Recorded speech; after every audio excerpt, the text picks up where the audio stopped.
Hello, everyone. Welcome to the Corporate Talk. This is the hub where we bring experts around the globe to share about their career experience with us, also for learning and to generate some insights to our career itself. And the topic of today is project management. What are the biggest challenges? What is the future? And the best person to bring to this discussion is a great expert in this field and mentor, Hector. Liz, thank you so much for being part of the Corporate Talk today.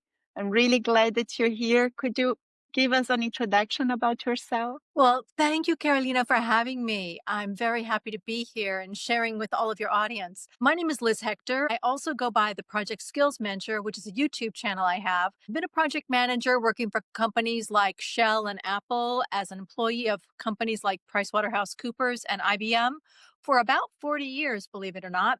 I stopped working about 5 years ago and started really working on my agenda of giving back. So I now work with some NGOs, some not for profit organizations, and then I also run the Women in Projects Network and a few other things, including my channel. So turns out I'm a pretty busy retired person, but I'm really enjoying myself. This I will never say you have 40 years career. This is really impressive information already.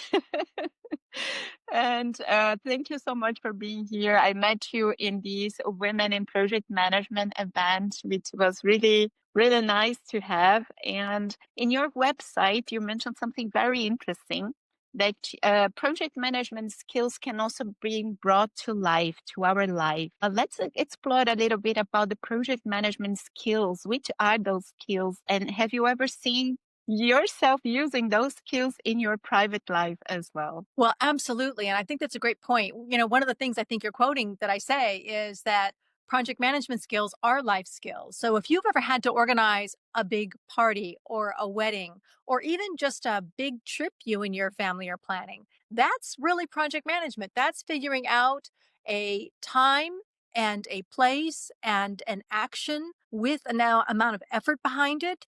And all of that's time boxed for a certain goal. That attribute is all about project management. So indeed, I'm about to go to Ghana for a wedding, and we're going to be traveling the country, and then we end up going to a wedding. And actually, the bride wrote me a note saying, "What's your plan?" Of course, I just sent her my project plan, and she says, "I think this is everything I need to know." So yeah, use it on the daily. Very nice, Liz. You are also a mentor. So you mentioned about your YouTube channel. I will also include here in the description of this video the link to your YouTube, which is really amazing. You give back a lot of your learnings to whoever is starting their career or even improving their project management skills and learning in career and life, like you mentioned. And let's explore about the current challenges of project management managers. So when you mentor them, do you recognize a constant challenge or something that always repeats in the project managers you mentor? What are the constant challenges they face in this activity? Well, that's a really great question. In fact, I do see three commonalities, you could say. One is really understanding some of the deep skill sets that are needed for project managers. That might be dealing with project issues, risk assessment, things like that. Change management's a big one. I happen to be considered an expert in my field on change management around project management change. But another area is about career and growth. In other words, understanding how to grow your career, how to ask for a raise, how to get a promotion, the mechanics of how you actually build your career. So I do a lot of mentoring there. And the third area is really transition. I've mentored women who were teachers and wanted to go into another field. And so they've been either going into the field of project management or something adjacent, because project management really is a fungible skill set. You could be in almost any industry, in almost any job, and either need the skills for your job or need them to get the job. So those three areas are ones that I've seen come up time and again in my 15 plus years of mentoring. And you mentioned also that the industries influence a lot. You have a background also in the big companies and the Fortune 500 companies. You believe the experience in such a huge company brings something different from what you have learned, how business run or the challenges are different, and that you can bring a little bit to us. Right. Well, I'm actually in the middle of an MBA program, and this is kind of apropos for this point because the fact is, big companies tend to have more hierarchy, smaller companies are more nimble. That's why actually one of my goals was to work with NGOs and startups, which are much smaller organizations, and they need a lot more help. I also mentor people working for what I would call mid-tier or smaller organizations, more local companies. And indeed, the challenges are somewhat different, but the solutions are often the same. So I find the smaller companies generally allow you to grow more organically, try new things, are a little bit more risk allowing, you could say. And the larger ones tend to be hierarchical, risk controlling, and a little bit more adverse to innovation, strangely enough. Yeah, that's true. And also brings a little bit of these human skills in the end, right? How to deal with all of these different stages that people we have to address or politics. And have you ever saw, based on all these challenges, a difference on relation to culture? So you are North American, right? And you moved to Mhm, Europe. Um, mhm. During your this transition, did you also recognize the difference in culture, how companies, teams are shift or the challenges shift based on cultural perspective? You're so right, Carolina. It is an issue. And I think of all the cultures I've ever met, North Americans are the most oblivious to these subtleties and sometimes not such subtleties. I live in the Netherlands. I'm married to a Dutch person and I've lived here for the past 25 years. But in this time, I've worked in 35 different countries, everywhere from pretty much all of Europe, North America, and a lot of Asia, some South America. And in doing that, I really started to understand the elasticity of different cultures and how working together is a great chance to really reach into all of the diversity of our ways of working. But we do have to understand how we communicate. And there's a great researcher called Hemstede.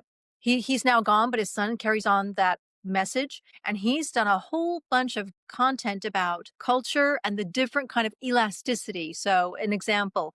Um, the US is highly individualistic and China is highly social. In other words, the many are more important than the few. It's the opposite in America. And I would say that somewhere in the middle is the Netherlands. We are somewhat individualistic, but mostly think about the social good of the many. And really understanding that, but then underneath that on a one-to-one basis, the individual language of what does yes mean? What does no mean? I think you probably have experienced that as well. You have to be attuned to those nuances, don't you? Exactly. And also from the innovation perspective, when we talk about innovation, I think the North American brings a big learning for us is about the less fear of failure, right? Compared to the Europeans that plan, study, study, study. But Americans is already there making things happening. Ah, this failed, then I will make it again. Let's learn from it. I see very often in the American culture. You agree? Yeah, I think that's true. I think it's true. I also think it's true for the Indian culture. I find that this optimism of can do attitude is actually a little bit reduced in America the last 10 years and a little bit like a lot, I would say more in India, which is making for me working with my colleagues in India very exciting and also makes me think of the 80s and 90s when we had such a can-do attitude, So yeah, I think that the thing is cultures do ebb and flow, right? Cultures Yeah, retract and true. expand and those things change. But indeed, I think the optimism and the culture of America is why there are so many startups, why there's so much innovation there indeed. True. And that's what I like in Europe, that we have a mixture of cultures and we should learn from each one, right? Mhm. That's really True. good. And Liz, I have a question here. And I feel also by my experience, big companies, many years in portfolio management, I see that many people struggle to stay focused when we have a very complex project. And it's very easily to get lost when we have many layers of the organization involved, many stakeholders, or the complexity of the technology or implementing something. You are in NGOs, then we have politics as well, the government, or even different institutions, banking, finance, everything involved. Do you have any tips on tools or methods or things we can bring to stay focused and not get rid of the complexity, because the complexity will be there, but how to succeed in such a complex environment. It's true. I just wrote an article and made a video about 5 different models that you can follow that are not typical Gantt charts and Scrum charts to help people focus on what is really important, what are we trying to do, and how does each of our work come together to make it happen. And in the old days, back in the 80s, when I was working as a project manager in California, one of the things we also did was create posters on the wall of visions of the outcome, not the change we're trying to get, but the outcome from that change, so that people could kind of keep their focus on what's the goal. And that was a poster that ran down these long gray corridors that brightened up the place, but also kind of reminded people in a very subtle way what our options were and what we were trying, what our end game was, you could say. And from that, I think that you need a plan, but you also need these little friendly reminders. That's really good. I remember the Toyota concept in the lean manufacturing. They call it concept paper, right? That the chief engineer have that paper. It comes from the customer. This is the requirement, and this is like a rule. Everyone, because then when you develop such a complex project, like a one new car, new model, then you have many departments involved. But that concept paper doesn't change. It highlights what you mentioned, for example, the outcome, the final goal, the customer requirements, what he expects. So I think it might be adapted to any type of industry. I think this is a good tip for project manager. Right. In projects, we call those project charters. It's a very similar concept, but Mm-hmm. these other pictures are more aspirational. They're more one single message about the nature of the outcome. And I think these two things working together become very clear for everyone what the goals are and how to achieve them. I think That's that really I nice. like your Toyota analogy. Yeah, very nice. I have a question here regarding the future of project management. When we talk about current stage with such amazing tools like AI and agents everywhere, do you see what are the implications that this would affect a project manager? And is it for better? Is it for worse? Are there pitfalls? Something that we should pay attention in using so many tools available currently? It's true. I use a lot of AI and I'm a member of PMI and IPMA, and both organizations are professional organizations talking a lot about AI today. And in fact, there's a lot of administration in project management, and there always has been. Now, AI can help us do that faster, better, cheaper, which is great news because then we can focus on outcomes, change management, risk mitigation. Those are things that AI can't do because they are people issues. You talked about politics. We talk about culture. These are things that AI aren't equipped to deal with yet. And yet, as humans, we just deal with it every day. So I do believe there's a really good place for AI and other technologies and tools that we can use. But there's also this human centric change thing. When people change, it's a human event. It's not a technology event oftentimes. And so we need to keep that in mind. So I think there's a place for both technology and people. Together, we can make Yeah. it happen. That's true. This is the soft skills of a project manager too, as well, right? That Yeah, needs that's to be very true. embedded. Yeah. Very nice. And in your platform, so we talk about your YouTube channel, but you also have a platform and you share a lot of insights to project managers.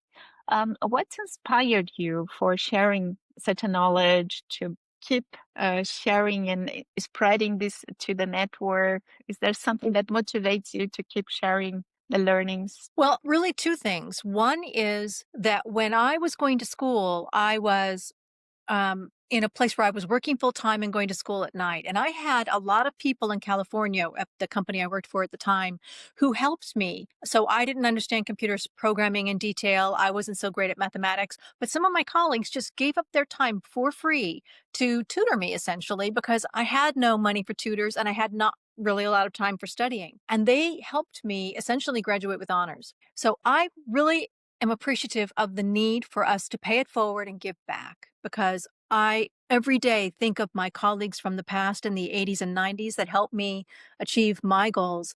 And I couldn't have done that without them. Now, as a mentor, and as the leader of Women in Projects Network, I find people have questions that I feel like I don't have the answer for them, but I have an answer that may help them. I mean, we're all shaping our own journey, aren't we? So when I can help and I can give a tool or a strategy or a workbook to help them work through mentoring, negotiation, contract management, I create these tools, not just my blog posts, but actual tools people can download and use for free as part of my mission of giving back because others helped me and I want to help others. That's really nice, Liz. And how can people reach out to you when they want to know or learn from you? Well, on my website, for instance, you can go to projectskillsmentor.com, go into the welcome page, and then type in any word you can think of: negotiation, how to get a raise, anything like that. And you will find my articles and my downloadables embedded in those articles to share with you what my knowledge I've grown through the years. And also, a lot of the people I mentor help me understand what are people who are in their 20s and 30s facing right now on the job. And then I build tools inspired by my conversations and mentoring with them. So they should be practical and happening right now, current problems trying to be solved. And I'm trying to give people a structure to help them do that. That's So really that's nice. the best way to do that. You can also contact me through LinkedIn, of course, and then let me know if you have a particular question. Oftentimes, if people tell me they have a question, I'll write an article and create a video about that so that I can give that content to everyone because I'm assuming more than one person has that question when I get it. And let's finish with a career tip for the ones who are starting in project management, the career wants to start or want to shift, like you gave the example of somebody in a transition of career. Do you have any starting tip for the ones who wants to start in this area of project management? Yep. I just posted today my video on 13 strategies for your career. And Oh I think yeah. that list is pretty good. I'll just name three things now that come to mind. One is if you're in a company, you want to learn on the job. And learning on the job is one of the cheapest, most effective ways of learning. And you can talk to your manager about your learning goals and ask them what kind of learning they think you should have. Because, of course, you want to follow a line that is valuable to your company as well as to yourself. That influences the company's ability to give you that learning as well. So, learning on the job is one. Another is finding a mentor or reaching out to someone who can help you. There's another option between mentors and cohorts, which I've now written about, which is finding a group of like minded people, maybe in your same age group, and sharing information with people you trust about things like what kind of job they're finding, what kind of successes and failures are happening, and just kind of doing this peer mentoring together. I also have blogs about peer mentoring and a downloadable on peer mentoring if you want to create structure to the conversation. But finding your tribe, as I call it, and then helping each other is another way.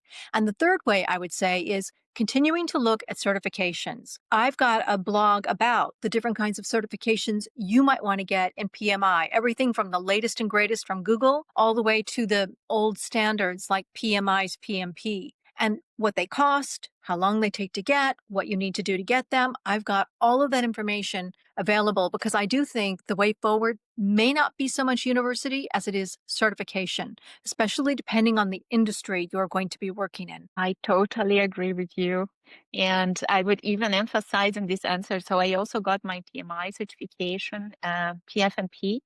And during this study makes a lot of difference. It's not about just reaching out a goal, but this journey to go for the certification made totally difference in my career, new ideas, building up new methodologies and concepts. So it's really worthy.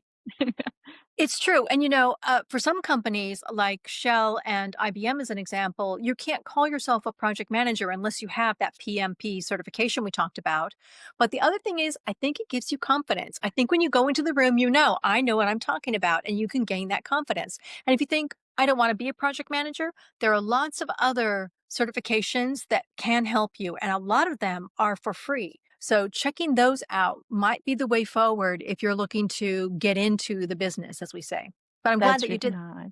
Yeah, thank you. Thank you, Liz, for sharing such amazing insights with us today. I am looking forward also to collect the comments and questions that people will reach out. And thank you again for your time and being part of the corporate talk. Well, thank you so much for having me.